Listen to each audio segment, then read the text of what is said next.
భద్రాద్రి కొత్తగూడెం జిల్లా లింగగూడెంలో దారుణం జరిగింది. అనారోగ్యంతో చనిపోయిన దళిత మహిళ లలిత డెడ్ బాడీని ఊరిలోకి రానివ్వలేదు గ్రామస్తులు. గర్భిణీగా ఉన్న లలిత శవాన్ని ఊరిలోకి తీసుకొస్తే కీడు జరుగుతుందని రాకుండా అడ్డుకున్నారు. దీంతో శవాన్ని రాత్రి చలిలోనే ఊరు బయట అంత్యక్రియలు నిర్వహించారు బంధువులు. లింగగూడెంలో బొమ్మెర లలిత నిన్న ఆసుపత్రిలో మృతి చెందింది. లలిత శవాన్ని లింగగూడెంకు తీసుకొస్తుండగా కొంతమంది గ్రామానికి కీడు వస్తుందనే మూఢనమ్మకంతో అడ్డుకున్నారు. మృతురాలి బంధువులు చేసేది లేక లింగగూడెం ఊరు బయటనే చలిలోనే రాత్రి అంత్యక్రియలు నిర్వహించారు. ఊరు బయటే లలిత డెడ్ బాడీని ఉంచడంపై గొడవకు దిగారు ఆమె పుట్టింటి వాళ్ళు.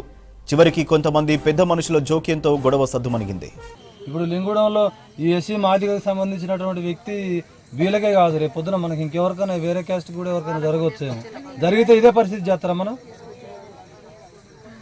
చేయలేం కదా. ఆ బజార్లో ఉన్న వ్యక్తులు ఎవరో మాట్లాడారు, ఏదో చేసిర్రు అంటే మన అప్పుడు పరిస్థితి ఏంటి? అప్పుడు కూడా ఇదే పద్ధతిలో ఈ బొమ్మేరు లలితకు జరిగే పద్ధతినే అందరూ జరుగుద్దా? జరిపియాలి మరి, ఇప్పుడు విషయం ఏంటంటే బావ, ఇదే పద్ధతి అందరికీ జరగాలి. బొమ్మేరుల కుటుంబం అన్నా వాళ్ళకి సంబంధించిన మీ అందరం కావచ్చు, లేకపోతే ఇక్కడ ఉన్నటువంటి అమ్మాయి తల్లిదండ్రులు కావచ్చు, వాళ్ళ వైపున కుటుంబం కావచ్చు, ఇది ఏది ఉన్నా కానీ చాలా ఇది తీవ్రమైన పరిణామం. మన లింగగూడ గ్రామానికే ఇది ఒక చెడ్డ పేరు తప్ప వేరేది ఎవరికి లేదు. ఎందుకంటే ఇప్పుడు ఆ తలగోరు పెట్టే వ్యక్తి, ఎవరైనా తలగోరు పెట్టే వ్యక్తి రేపు పొద్దున ఈ టెంట్ కిందనే వాడు వారం రోజులు ఉండలేడు కదా. బొమ్మెరోలు అనే వ్యక్తులు ఇవాళ బయట వాళ్ళు ఏదో జీవన ఉపాధి కోసం బయట ఉంటున్నారు, వాళ్ళకి జరగవచ్చు. రేపు పొద్దున మన కుటుంబంలో ఎవరికైనా ఒకరు జరగవచ్చు కదా. జరిగినప్పుడు వాళ్ళని కూడా మనం ఇదే వాగొట్టును కూర్చోబెట్టి మాట్లాడి లింగగూడెంలో దళిత గర్భిణీ శవాన్ని ఊరిలోకి రానివ్వని ఘటనపై మరింత సమాచారం కదిర్ అందిస్తారు. కదిర్, గుడ్ మార్నింగ్ సూర్య. సాంకేతిక పరిజ్ఞానం మరింతగా రోజు రోజుకు పెరిగిపోతా ఉంది. అంతరిక్షంలోకి అడుగుపెట్టి, చంద్రమండలంలో అడుగుపెట్టి తిరిగి వస్తున్న క్రమంలో ఇంకా అన్టచబిలిటీకి అండ్ ఇలాంటి మూఢనమ్మకాల వైరస్ వ్యాప్తి పెరుగుతానే ఉంది. వీటికి మాత్రం వ్యాక్సిన్ రావట్లేదని చెప్పాలి. అయితే ఇప్పుడు ప్రస్తుతం ఈ అనాగరిక ఘటన భద్రాద్రి కొత్తగూడెం జిల్లా గుండాల మండలంలో జరిగింది. అయితే ఇక్కడ లింగగూడెం గ్రామానికి చెందిన బొమ్మెర మహేందర్ గుండాల పిఎస్సిఎస్ లో వాచ్మెన్ గా పనిచేస్తున్నాడు. అతనికి భార్య లలిత, ఇద్దరు కలిసి అక్కడే ఉంటున్నారు. లలిత 9 నెలల గర్భిణి.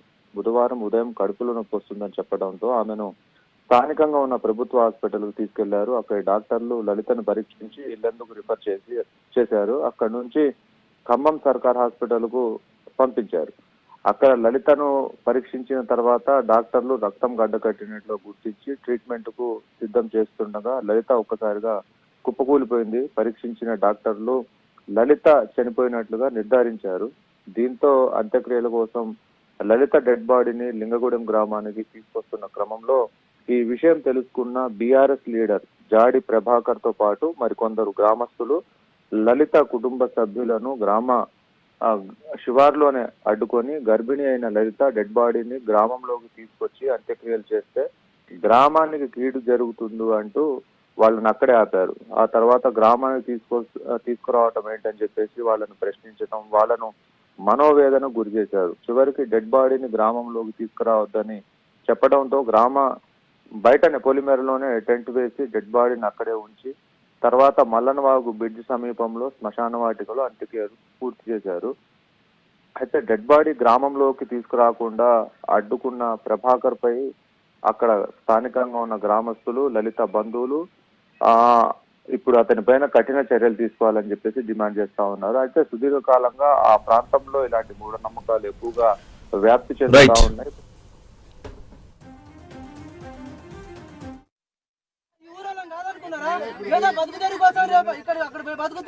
రేపు వాళ్ళ పిల్లలే ఎక్కడ చదువుకుంటా అంటే జాబ్ వచ్చి అక్కడ ఉంటే అక్కడ ఏదైనా జరగడం జరిగితే ఇదే పరిస్థితి బయట చేస్తారా?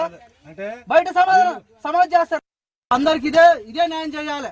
రేపు మాదిగా కాదు, మాలైనా కోయ అయినా ఏదైనా కానీ రేపు ఏ కులమైనా చచ్చిపోతే ఊరు బయటనే పెట్టించాలి.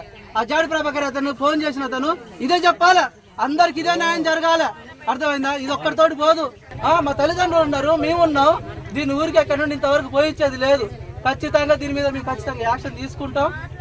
రేపు పెద్ద మనుషులు కూర్చోబెడితే ఎవరైతే ఫోన్ చేసినటువంటి వ్యక్తి జాడి ప్రభాకర్ ఉన్నాడో ఆయన మా అందరికి సమాధానం చెప్పాలా. రేపు ఇదే ఇదే అన్ని కులాలకు ఇదే వర్తించేటట్టు చేయాలి. మా పిల్లని గర్భంగా దాచుకున్నాం కదా మేము, సాధుకొని పెళ్లి చేసిన వాళ్ళ పెద్ద కుటుంబం ఉన్నదే కదా మనిషి.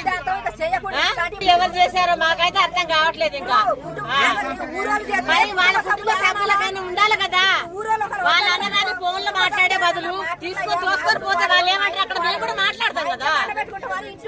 ఏం మాట్లాడకుండా ఏం చేయకుండా చేసిరా ఇంటి వాళ్ళు కూడా. శ్రీనిబాబు నేను అడిగితే ఏమన్నాడు, అమ్మాయి నలుగురు చనిపోతే ఇట్లనే చేశారు ఇక్కడ, ఏమో కూడా ఇట్లే అన్నాడు శ్రీనిబాబు. అయితే మా తొమ్మిది సార్లు ఎట్టుకున్నాం. హైదరాబాద్ లో సరిపోయినది ఇంటికి